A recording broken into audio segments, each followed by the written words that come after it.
to talk a bit about the importance historically of this. I'm joined now by Dr. Tracy Borman, who's an author. She wrote The Ring and the Crown, A History of Royal Weddings. Good morning to you.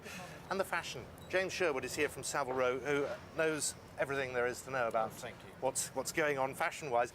Tracy, first of all, give us a historical perspective of this wedding. How important is it?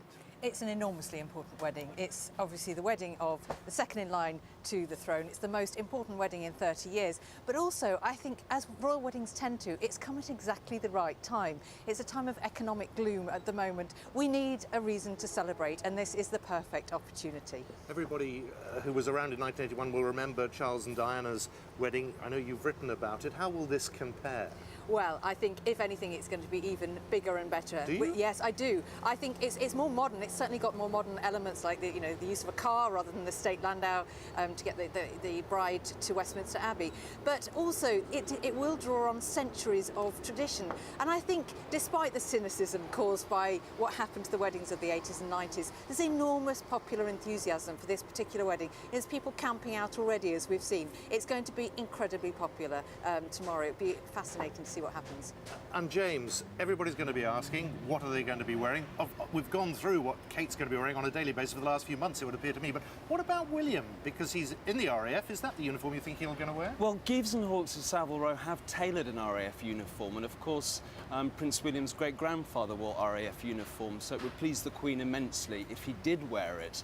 But Gibbs did release a press release saying that they were tailoring the uniform about a month ago, and it didn't go down too well with the palace. So it's entirely possible that Prince William could wear the Blues and Royals uniform, and he was painted with Prince Harry wearing this uniform for the National Portrait Gallery.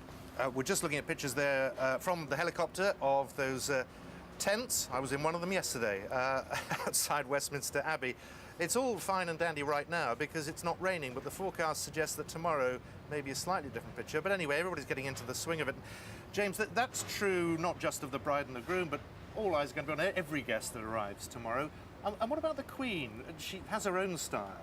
Well, the Queen actually has her dresses made for her in the palace. We often see that they're in-house designs, and it's her dresser and personal assistant, Mrs. Angela Kelly, who designs a lot of these pieces. And actually, the Queen has looked a lot more glamorous and elegant since 2002 when her mother died, and I think she's assumed the sort of role of the nation's grandmother. Tracy, in terms of the monarchy and the royal family, all the turbulent years of the 1980s and the early 1990s, is this the moment where people can perhaps re-establish what they think the monarchy should be about? I think so. I think despite that sort of cynicism caused by what happened in the 80s and 90s, I think people are ready now for a more modern approach, and Kate and William absolutely personify that. It's a very modern royal courtship, perhaps the most modern we've ever seen, one of the longest courtships, and I think they genuinely want to be in touch with the people now and respect their wishes. So it's not just all about the glitz and glamour of a royal wedding. They're very much sensitive to what the public want. Now, as we look down on us, we're just on the right of that shot. There's a huge media city there to the right of the shot, to the right of the Queen Victoria Memorial there, but a wonderful shot of Buckingham Palace this morning. And Tracy, in terms of the couple themselves, of course, you read every day that Kate is a commoner, but she isn't really, is she? Well, she's the most, I suppose, common that we've had for many centuries. But of course, there have been many commoners. Elizabeth Woodville married Edward IV. There are many other examples that we could draw from the 20th century, in fact. But actually, she's probably the most ordinary royal bride that we've had. So it is quite extraordinary, and it's going to be interesting to see what happens in future. How modern will the royal family go? Because it's quite a thin dividing line between sort of modernity and then crossing the line into celebrity. And I think they need to tread quite a careful path. James, talking about celebrities, of course, we've had the U-turn from David Cameron. He is now going to be wearing tails. But what about the Elton Johns of the...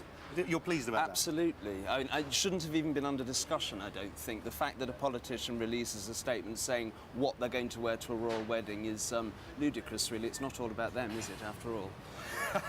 And in terms of the likes of Elton John and others, I mean, what they wear is going to raise an eyebrow too, I would Probably imagine. very glitzy Versace. I would imagine the Speaker's wife will have a thing or two to say as well. She usually likes to show off.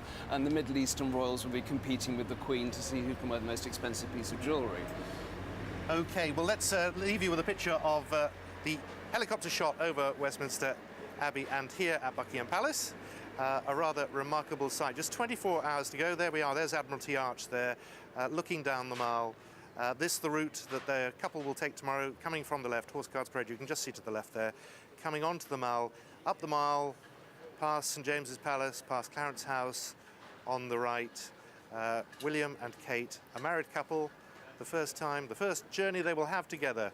And oh, to be a fly on the wall of that carriage as they approach Buckingham Palace for a ceremonial lunch with the Queen and then the party there in the evening. Quite an atmosphere here in central London this morning. Of course, full coverage throughout the day from here, but my thanks to James Sherwood and to Dr. Tracy Foreman. Sorry, Tracy. And we'll be having more from here. We're talking to Ken Wharf, Diana's former bodyguard, a little later here at Buckingham Palace as well. It's tempting to just stay with the shot all morning. It is a remarkable view of Buckingham Palace, but I'm told we can't. So, back to you two. Thank you very much indeed, Mr. McCoy.